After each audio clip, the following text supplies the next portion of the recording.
예, 인류 역사상 가장 큰 영향력 있는 인물이 누구였을까? 뭐 이렇게 사람으로 이렇게 따져서 보게 되면, 뭐 따질 것도 없이 독특하게 나타나는 분이 한 분이 있는데 그분은 예수님입니다.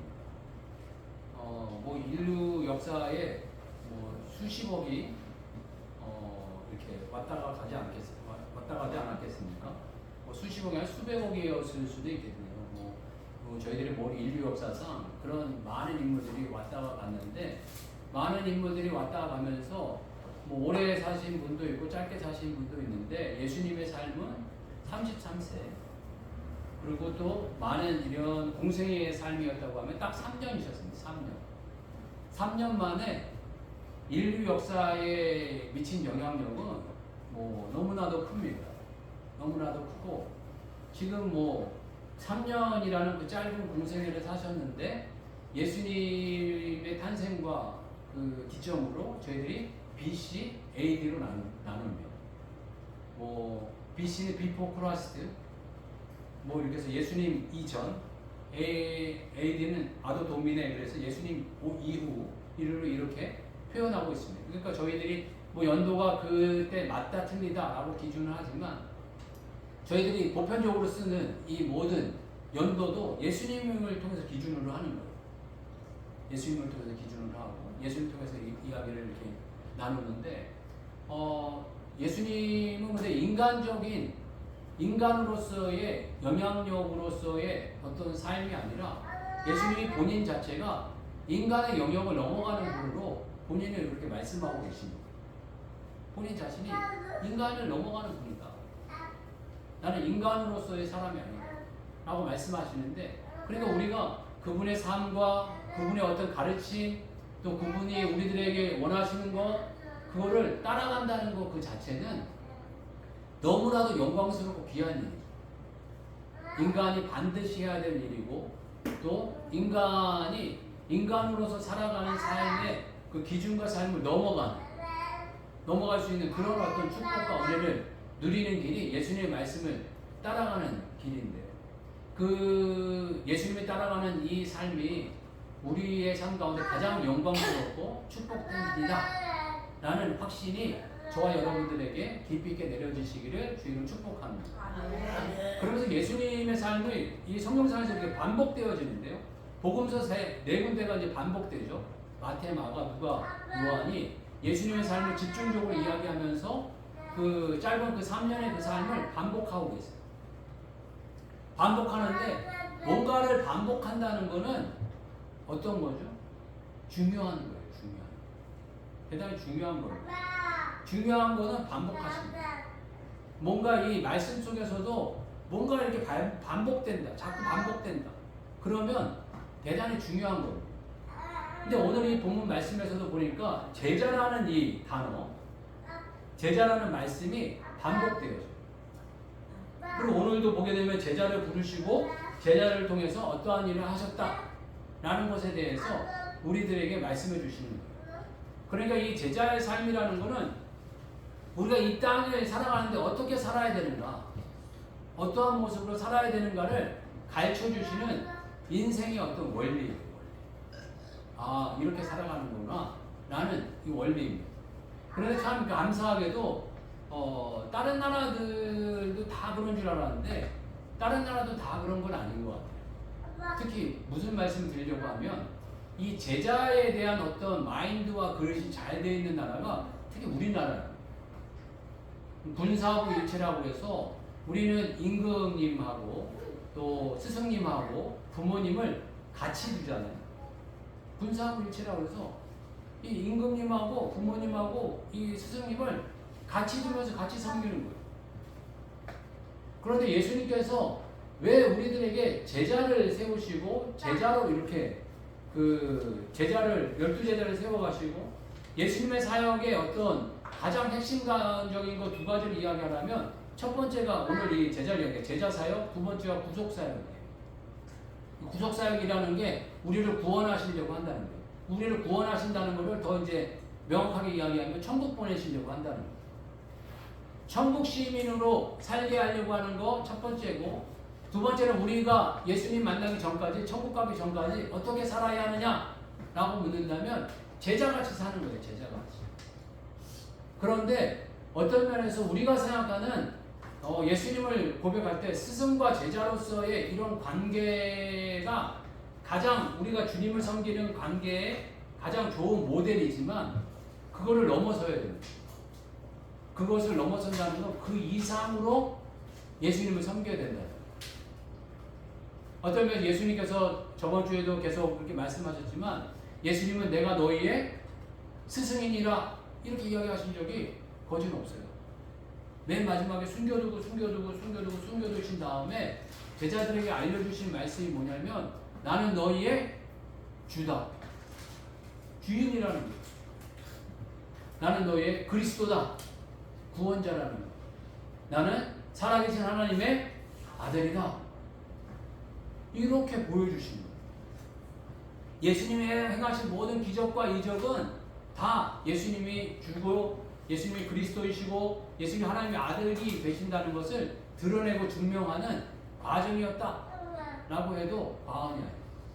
그런데 오늘 이 제자를 부르시면서 제자들에게 사역을 주시고 또 제자들에게 사명을 주신 이 과정을 통해서 우리가 예수님을 또 어떻게 구체적으로 주님이요 그리스도시요 살아계신 하나님을 섬겨야 되는지를 저희들이 배우고 또 깨닫고 다시 한번 결단하고 잘 살아내는 주의 종들 되시길 주님을 축복합니다.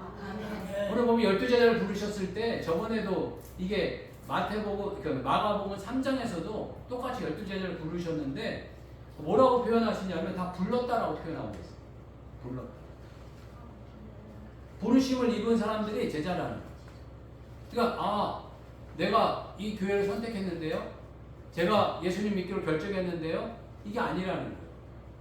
그 전에 예수님을 믿는 사람들은 예수님을 믿으려고 하는 사람들은 또 하나님을 섬기려고 하는 사람들은 그 전에 부르심을 받았다는 거예요.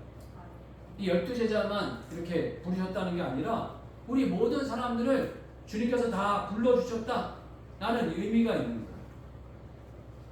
오늘 이 12제자를 이렇게 보내시면서 보면 7절 상반절 보게 되면 12제자를 부르사 둘씩 보내시며 이렇게 표현하고 있습니다. 먼저 제자는 부르심을 받은 사람이라.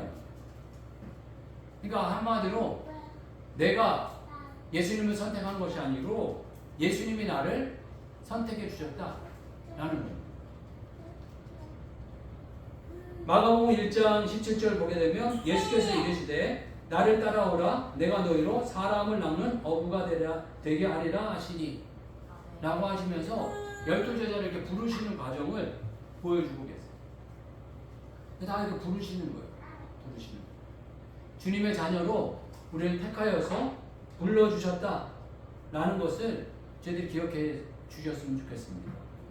그래서 내 선택이 아니고 주님이 선택하신 것이고 주님이 부르신 것이고 그 누군가를 선택하시고 선택 안 하시는 것은 우리는 몰라요.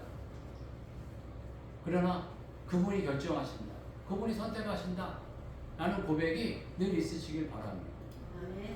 이 세상을 살아가다 보면요. 요즘 근래에는 특히 자기 생각이 강해가지고 자기가 뭔가를 하는 줄 알아요. 내가 결정하고 내가 선택하고 내가 뭘 한다 라고 생각하는 경우들이 있는데 그렇지 않다라는 거예요. 우리가 피조물이기 때문에 주님께 선택받은 사람이다. 주님께 부름받은 사람이다. 라는 것을 저희들이 늘 기억했으면 좋겠고요. 두 번째로서는 저희들에게 하나님께서 능력을 주시는 분이다. 라는 것을 알려주고 계세요. 여기 보게 되면 마가복음 3장에서 보게 되면 또 산에 오르사 자기가 원하는 자들을 부르시니 나온지라 이에 12를 세우셨으니 이는 자기와 함께 있게 하시고 또 보내사 전도도 하며. 이 마가복음 3장에서도 똑같이 이렇게 예수님을 부르셨는데 그때는 불러가지고 전도하고 귀신 쫓아내고 이러한 사역으로 그냥 딱 끝내셨는데 오늘 이 6장에서는 몇 가지를 더 추가하세요. 3장 13절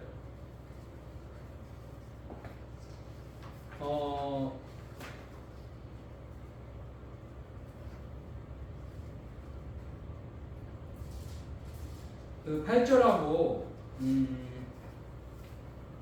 9절만 볼까요? 8절하고 9절을 보게 되면 명하시되 여행을 위하여 지팡이 외에는 양식이나 배낭이나 전대의 돈이나 아무것도 가지지 말며 신만 신고 두 벌옷도 입지 말라 하시고 하고 표현하고 계십니다. 여기에서는 이제는 몇 가지가 더 추가됐어요. 그게 뭐냐 하면은 필요한 걸 갖지 말라고 해요. 지팡이 외에는 양식, 이거 먹어야 되는데 먹는 것도 먹지, 가지고 가지 마라. 배낭, 전대의 돈, 아무것도 가지지 말며 신만 신고 두 벌옷도 입지 마라. 우리가 예수님의 제자가 된다는 건, 예수님을 섬긴다는 것은 어떤 부분에서 모든 것을 주님이 도와주십니다, 주님이 이기게 하십니다 라는 고백을 드려야 될 때가 온다라는 거예요. 어떤 부분에서 이걸 왜 이렇게까지 하셨을까 라는 고백이 있는데, 무언가 주님께서는 우리들에게 그런 사건 사고를 통해서 주님이 도우십니다 라는 고백을 하게 만드시는 게 우리 인간의 모습이라는 거예요. 어떠한 부분에서 주님께서 그 이스라엘 민족을 출애굽시켰을 때 홍해를 안 만나게 하시면 되잖아요. 뒤에는 애국 군대가 오고 앞에는 홍해가 가려가지고 꼼짝 못하게 됐는데, 그 상황에 하나님께서 이스라엘 민족을 통해서 하나님을 찾게 하시는 거예요. 하나님 도와주세요. 하나님 할 수가 없어요. 하나님 앞으로도 못 가고 뒤로도 못 가고 이거 아무것도 할 수가 없어요 라고 주님 부르면서 주님이 그 홍해를 건너가게 그렇게 하시는 과정을 겪게 하시는 거예요. 여기 그 제자들에게도 내가 양식을 넉넉하게 주겠다. 오병이어를 일으키신 그분이 양식도 넉넉하게 주고 돈도 넉넉하게 주고 옷도 넉넉하게 줘서 전도하게 이렇게 하시면 얼마나 좋아요. 근데 그렇게 안 하신다는 거예요. 하나님께서 굳이 광야의 길을 통해서 끊임없이 하나님께 부르짖게 하세요. 하나님께 막 물이 써가지고 못 먹게 만드시고, 또 물이 없어가지고 그 목말라 할 때 반석을 쳐서 물을 내게 하시고, 또 뭐 양식이 다 끝나가지고 아무것도 없을 때 하나님께서 하늘에서 만나를 내리시고 메추라를 주시면서 계속 우리들에게 인도하시는 그 섭리를 맛보게 하시는 거예요. 어떤 분은 또 그런 얘기 하세요. 이 애국 동산에서 다 모든 것을 다 줘놓고 왜 선악과를 만들었냐? 선악과를 왜 만들었냐? 뭐 그렇게 이야기하시는 분들도 계세요. 그런데 선악과를 통해서 하나님을 인정하게 하시는 거예요. 하나님 인정하게, 하나님이 이 모든 만물을 만드셨구나 라는 걸 고백하고 인정하는 거예요. 그리고 주일날 이렇게 와서 예배 드리는 거, 그냥 한 번 예배 드리고 뭐 한 1년 내내 좀 그냥 있다가 뭐 가든지, 아니면 강도같이 한 번 예배 드리고 천국 훅 가고 이렇게 하면 얼마나 편해요. 그런데 하나님께서 날마다 이렇게 예배 드리게 하시는 거예요. 이 주일날 예배 드리게 하시고, 또 새벽 예배 드리게 하시고, 시간 또 저녁 예배도 드리게 하시고, 시시때때로 예배하고 주님과 교제하게 하시는 이러한 과정을 통해서 하나님을 알게 하시는, 하나님 믿게 하시는, 하나님을 고백하게 하시는 거예요. 하나님이 정말 주인이십니다, 하나님이 도우시는 분입니다 라고 이렇게 고백이 안 나오면 이 주일 예배드리기가 쉽지 않습니다. 그냥 막 이렇게 예배드리기가 좋지 않습니까? 기쁘지 않고 감사하지 않고 즐겁지 않습니다. 정말 하나님은 우리를 다스리시고 우리는 피조물입니다 라는 고백이 있어야 됩니다. 또 물질도 마찬가지예요. 하나님 앞에 이게 물질 드리는 거, 이거 너무 아깝지만 내 거라고 생각이 들고, 이것도 써야 되고 저것도 써야 되는데 뭐 11조도 드리고 감사헌금도 드리고 선교헌금도 드리고 뭐 다 이거 뭐 드리면 못 드리죠. 그렇지만 드리라고 하시는 이유는, 바치라고 하시는 이유는 이 물질이 내가 본 게 아니고 주님이 공급해 주시는 거다, 주님이 주시는 거다 라는 거를 알게 하기 위해서 그렇게 하시는 거예요. 하나님 그렇게 역사하시는 거예요. 그렇게 하나님께서 공급하시는 것입니다 라는 고백이 안 나오면 이 물질 드리기가 어렵습니다. 우리가 정말 주님께서 공급하신다 라는 것을 믿으면서 시간 드리고 물질 드리고 또 저희의 삶을 봉사하고 이런 어떤 삶을 드려갔으면 좋겠고요. 정말 이거 주님이 아니면 안 됩니다. 주님이 도우셔야 됩니다. 라는 상황과 여건으로 만들어 가시는 이런 상황 가운데 저희들이 믿음으로 하나님께 나아가고 하나님께서 이런 상황들 가운데 우리를 더 축복하시고 우리를 강건케 하시고 우리를 온전케 만들어 가시는 과정의 어떤 터널을 만들어 가신다 라고 확신하면서 나아갔으면 좋겠고요. 오늘 이 세 번째 말씀을 보게 되면 이 맨 처음에는 그냥 가갖고 전도하고 귀신 고치고 사람 온전케 하라 라고 이야기했는데 이 6장에서는 요번에 또 나가서는 말씀을 전하라 하십니다. 12절 보게 되면 제자들이 나가서 회개하라 전파하고 라고 표현하고 있습니다. 이 세상을 향해서 회개하라 전파하라 하셨다는 거예요. 이 사람들에게 이 회개하라 전파하라 했을 때 이 사람들의 이 마음이 어땠을까? 제자들의 마음이 어땠을까? 라는 생각이 듭니다. 아, 예. 회개하라 전파하라 하셨으니 전해야지 라고 이렇게 기쁜 마음도 있었지만 한편으로는 꼭 이렇게 해야 되나? 이거 하는 게 맞나? 이게 틀리나? 이런 어떤 고민이 드는 마음도 있었을 거예요. 그런데 순종하게 하시는 거예요. 순종하게 하시는 거예요. 하나님의 말씀이기 때문에 순종하라 하시는 거예요. 어떤 면에서 66권의 하나님의 이 말씀이 다 동의되고 아 그렇군요. 아 네 맞군요. 라고 이렇게 동의되는 말씀도 뭐 99% 다 많이 있지만 동의 안 되는 말씀도 있어요. 어떤 분들 우리 죽으면 천국이 있고 지옥이 있어서 예수님 믿으면 천국 갑니다 라고 이야기하면 아니 뭐 죽어봐야 알지 뭐 이렇게 생각하는 사람들 또 마음 먹는 분들도 있어요. 그런데 죽음이 모든 게 끝이다 아무것도 안 한다 라고 하면 인간같이 불쌍한 게 없어요. 인간같이 불쌍한 게 없습니다. 한낱 그냥 짐승과 같고 벌레와 같아요. 조금 더 살고 조금 덜 살고 이 차이죠. 제가 저번 주에요 그 강릉을 가게 됐어요. 그 오죽헌을 갔는데요.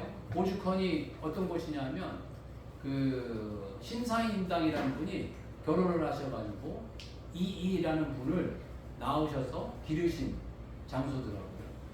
그래서 우리나라 최초로 5만 원권의 신사임당이 나오잖아요. 5천 원권의 이이라는 분이 나와요. 그리고 5천 원권의 뒷면에 보면 그 사는 집하고 이런 게 딱 찍혀가지고 딱 나오는 그 장소이고 여러 가지로 그분들을 소개하고 있어요. 신사임당도 소개하고 이이도 소개하고 다 이렇게 소개하는데 제가 주목해서 본 게 하나 있어요. 그게 뭐냐 하면 이이라는 이 훌륭한 분이 계셨는데요. 뭐 지적으로도 학자로서 너무 훌륭한 분이었더라고요. 그런데 이분이 돌아가신 게 48에 돌아가셨어요. 옛날에 제가 젊었을 때 48이라고 하면 대단히 나이 드신 살 만큼 살았네 이런 마음이 있었을 것 같아요. 근데 제가 이제 벌써 58이 되다 보니까 48에 돌아가셨다는 걸 보고 깜짝 놀랐어요. 와, 이때 돌아가셨구나. 깜짝 놀랐어요. 보니까 어머니도 그랬어요. 다 40대 때 다 돌아가셨어요. 저희가 뭐 그 조선시대만 하더라도 3, 40대 다 돌아가셨잖아요. 사실. 그 역대 그 왕들 가운데 40을 넘긴 왕이 그리 많지 않습니다. 재임 기간이 많지 않아요. 어떤 분들은 뭐 40년, 50년 재임 기간이 있던 분들도 있었지만 그분들은 특이한 분들이고 대부분 40대에 다 돌아가셔요. 40대도 아무것도 아니지 않습니까? 금방 왔다 금방 가는 시간 아닌가요? 정말 그 시간 가운데 저희들이 삶을 살아가는데 길이가 아니고 질인 것 같아요. 우리가 어떻게 살아갈 건가? 어떠한 모습으로 살아갈 건가? 이 하나님의 말씀은 진리입니다. 이 하나님의 말씀은 진리입니다. 절대 진리입니다. 그리고 이 성경은 하나님의 말씀이에요. 하나님의 말씀. 우리의 생각이 그렇지 않을 것 같다 하더라도 주님이 말씀하셨으면 아멘.